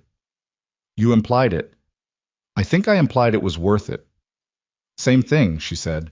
And yes, it is. She looked at him directly. I'm glad I know you, Cole. He looked at her for a moment. There were things he could say to that. Careful things. Measured things. The kind of thing a man who'd spent 4 years keeping his world small said when the world had started becoming larger again in ways he hadn't planned for. He'd spent those 4 years being defined by what he'd given up and what he was protecting, which was Emma, which was right and necessary, and not the whole of it. There was more of it than he'd let himself believe for a while. Yeah, he said. Me too. It wasn't enough words for what he meant. It was the right number. Emma's bridge held its load and then some, which Priya documented on a return visit 2 weeks later with the careful seriousness of someone taking professional measurements. The structure was, by any engineering standard, overbuilt. Emma had reinforced 3 points that didn't strictly require reinforcement and had explained, when asked, that she'd rather have more support than was needed than find out too late that she'd needed more support. Priya thought this was an excellent design philosophy. Cole thought he recognized it from somewhere. Adrian Voss went to trial 16 months after his extradition. The proceedings lasted 4 weeks, and Cole followed them in the way you follow things that were formative without being central. With attention, but without letting that attention organize itself into something that took up too much space. Sophia testified on the second day, and her testimony was what Cole would have predicted from everything he knew about her. Clear and specific and completely without the dramatization that people sometimes brought to moments like that, as though the facts weren't sufficient. The facts in this case were more than sufficient. Voss was convicted on all primary counts. The verdict came on a Wednesday afternoon. Sophia texted Cole a single word. Done. He wrote back, How are you feeling?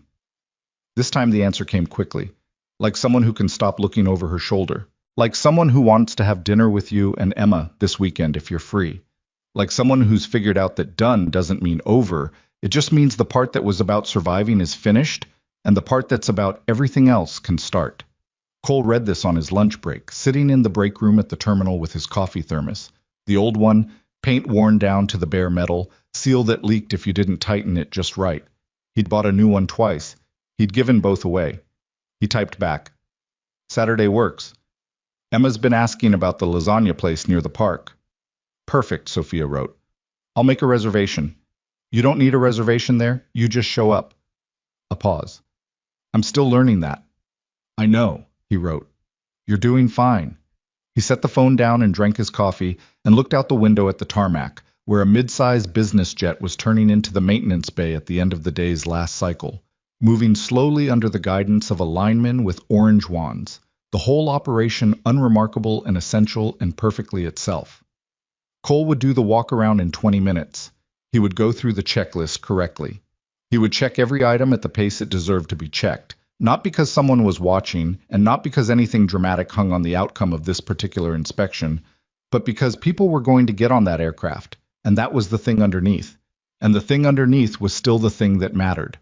There are people who spend their lives chasing significance, who believe that a life's worth is measured by the scale of the stage it plays on, the size of the audience, the brightness of the light. Cole had lived on the brightest stages available and found that the light didn't do what he'd expected. The significance, when he'd finally found it, was in the cot in the back office and the coffee thermos and the walk-around he did right, even when nobody asked him to. The mistake Sophia Reynolds had almost made, the one she was still, daily, actively correcting, was the mistake of believing that strength required distance, that caring too much, being too present, letting things matter beyond their usefulness, was a vulnerability. She'd built walls that she called focus, and called efficiency, and called the requirements of leadership, and every one of them had been a way of not being in the room. The room was where it happened, not the boardroom or the hangar or the airstrip in the dark. The room where a 7-year-old asked you honest questions and expected honest answers. The room where you sat across the table from someone and let them see the undefended version of you. The room where you admitted that you'd spent years being good at the wrong things and decided, without fanfare, to start getting good at the right ones. Cole had learned this by becoming a father. Sophia was learning it by becoming someone who showed up. Neither of them had done it gracefully. Neither of them had done it on the first try. Both of them had arrived at the same place through completely different disasters, which was perhaps the only route available, because the comfortable path didn't lead here. The comfortable path led to the version of yourself you'd already outgrown. On Saturday, they took a corner table at the restaurant near the park, the one that didn't take reservations and had red vinyl booth seats and a laminated menu that hadn't changed in 12 years. Emma ordered the lasagna with the certainty of someone who'd done her research. Sophia ordered the same thing, because Emma recommended it in a tone that left little room for other choices. The lasagna was exactly what it was, thick and slightly overcooked at the edges and completely satisfying, the kind of food that didn't apologize for being straightforward. Emma asked Sophia about the Foundation's engineering program. Sophia asked Emma about the bridge she was planning to build in the backyard, which Emma had mentioned wanting to do over the park's small drainage ditch with Cole's help on a weekend. The conversation moved easily, the way it had gotten easy, without the careful architecture that new relationships required. They'd stopped requiring that somewhere in the middle of several months of phone calls and visits and the particular cumulative experience of showing up. Cole ate his lasagna and listened to them talk and didn't say much, which was not unusual for him, and which was, by now, understood by both of them as presence rather than absence. He was there. He was in the room. That was the thing. Emma told a story about Theorem the dog falling off a chair at the Novatech office during a visit and landing with immense dignity on all 4 feet as though it had been intentional, and Sophia laughed until she had to put her fork down, and Cole watched it happen and let himself have the feeling that accompanied it, which was simple and not reducible to a single word and didn't need to be. The world still had edges where it got dark. It always would. There would be other nights, other devices on avionics panels, other situations where the comfortable option was to walk away and the right option was to stay. Cole knew this about himself now, no longer with resignation, but with something closer to acceptance. Not that the darkness existed, but that he was the kind of person who moved toward it rather than away, and that this didn't have to cost him everything he loved. It could coexist with the Saturday dinners, and the school pickup, and the thermos that leaked, and the walk-around he did right, even when nobody was watching. Emma finished her lasagna and asked Sophia when the first group of kids from the Foundation's program would get to visit the engineering floor. Next month, Sophia said. You could come with them, if you wanted. Emma considered this. Will Priya be there? Yes. Will Theorem be there? He's there every day. It's unclear to me whether anyone can stop him. Emma nodded, satisfied. Okay, she said. I'll come. Cole looked at his daughter and then at the woman across the table, and then out the restaurant window at the park beyond, where the October light was doing what October light did, going golden and precise across the grass, making everything it touched look like the thing itself, plus something more. He thought about the night at Del Mar County Airstrip. He thought about the man he'd been before Emma, and the man he'd become after, and the version of himself that was still becoming something in the middle of all this ordinary life. He thought about what it cost to walk toward things instead of away from them, and what it gave back, and how the accounting didn't balance in any way you could put on paper, but balanced completely in ways you felt when you were sitting in a corner booth on a Saturday with your daughter and a person who'd decided, like you, to stop building walls and start building things that lasted. Nobody in that restaurant knew what had happened in the dark over a year ago. Nobody knew the 6 men on the airstrip, or the encrypted drive, or the satellite relay, or the cold pack on a bruised forearm at 2 a.m. They were just 3 people at a table, eating lasagna that was slightly overcooked at the edges, and completely worth it. Emma stole the last piece of bread. Nobody argued with her. It was in its entirely unremarkable way exactly right.